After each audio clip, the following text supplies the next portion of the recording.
From the News Channel 8 studios, let's talk live with your hosts, Natasha Barrett and Melanie Hastings.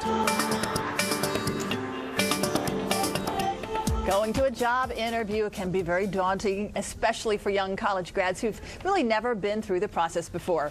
Here with some tips for a successful interview is Christine Chen of Global Professional Protocol. And I think, these tips that you're about to give could be for anybody, because I think a lot of people, still changing jobs, trying things out, trying to find the next job. That's true. That's true. But, for college grads, because so many kids today, they haven't experienced an interview yet. Yeah. And a lot of them are used to the social media and everything that they do that keep them from social interaction. Those social skills are so important. In fact, 85% of their ability to get a job, keep the job, and even be promoted depends on social skills. That's huge. That is huge. And this is the time of the year they need to brush up on everything as they approach their first interview. So let's start at the top. The first one, of course, you need a resume. Yeah, you need a resume. And the thing, I think a lot of, especially college grads, they look at that white paper and think, what do I possibly put on that resume? I have no experience. But they really do. They can put, if they worked at the business office, if they were a receptionist, a waiter or waitress at a restaurant, they've dealt with people, they've handled conflicts, they've have some social skills, people skills, so they can put those things down. They can also put clubs that they belong to. Maybe they were a fundraiser for their school. Maybe they did different things like that that make them a little more marketable. So to put those things down on their resume, the things that they can do and provide for the company is really important. You mentioned off the top that college grads are having trouble with just interaction.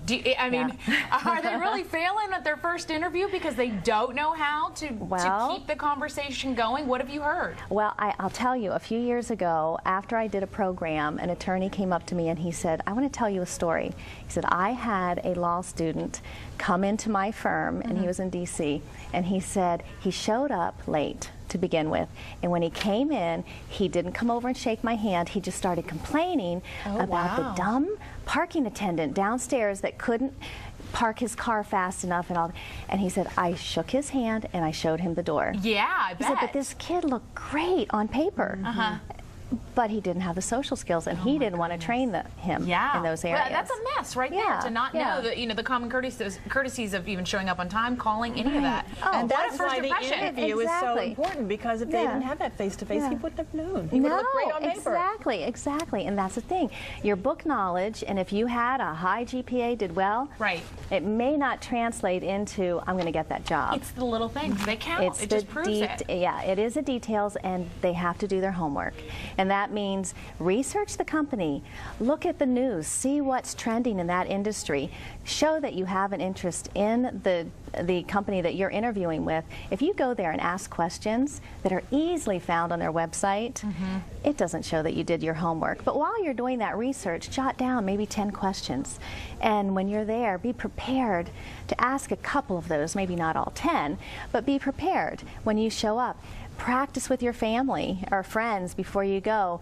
Listen to your voice. Are you filling it up with ums and likes and all these different fillers that a lot of us do? You also say to recommend to have answers to just easy questions that you think, oh, I can handle that, like common questions that are asked. So give us an example of that. Well, of course, they said, tell us about yourself. And so sometimes people think, oh, I'm going to tell them all about my hobbies, about my crafts, about...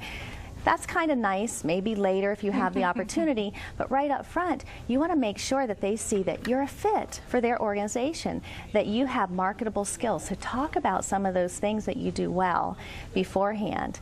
And there's a great website, it's called quintcareers.com, and they have hundreds of interview questions, kind of the common questions and possible answers. I would recommend anybody getting on that. Sheet. Yeah.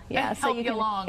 Quint Careers, that's Q-U-I-N-T? Q-U-I-N-T careers.com. Okay, good. And that question you said, tell us about yourself. It's so large and vague in a way that you really, it kind of, unless you did prepare, you might skip a beat there and not know what to say. And you don't want to look like a deer in the headlights. You don't want to look like this question has phased you. That's you wanna right. Be able to... That's right. If you're nervous, sometimes you can really get off track.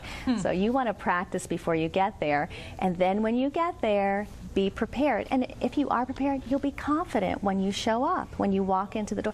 And being on time, as I shared, is key. Important. It doesn't mean if your interview's at 1, show up at 1. It means get there 10 to 15 minutes early. Relax. Yeah, especially you care about that person's time and what it's going to be down the road if they hire you. I mean, I can't imagine that that story is actually happening, because that just makes me cringe. I know. Like, what an what are you opportunity he thinking? lost, right? I mean, at least make up a story. Show me you got into a car wreck. Something. I mean, gosh. But to walk in and just start complaining about their office, is unbelievable. Talk about to me. a nightmare. Right. Well, to fold this all up into a nice bow, you say after it's all done, no matter how it's gone, send a thank you note. Send a thank you note, because you'll be the standout.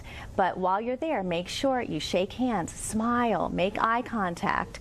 Use the person's name, the interview's name, and dress appropriately. Dress like you fit there, so they say you're a good fit. That's a question, because a lot of kids today, it used to be the business suit. Things have changed. What is appropriate attire? Well, that's when you do the research. What do they wear at this office? If they wear suits and a tie and a skirt and a blouse, then you dress that way. And your shoes are key. Make sure shoes are clean and polished. Yeah. The whole nails clean, hair, It's better everything. to be overdone, I think, than under. Yeah. You know what I mean? Dress for the job you want. Exactly. And this is first impressions, so, even though they have casual days or whatever, I think, show up like, you're made to be there. Exactly. Totally. And I love what you were saying about the importance of, just the little things like a nice firm handshake, the eye contact, so important. That's right. I call them the 5 S's, where you stand, you always stand. Don't sit there and shake their hand. Oh, yeah. Stand up, smile, see, shake, and say their name.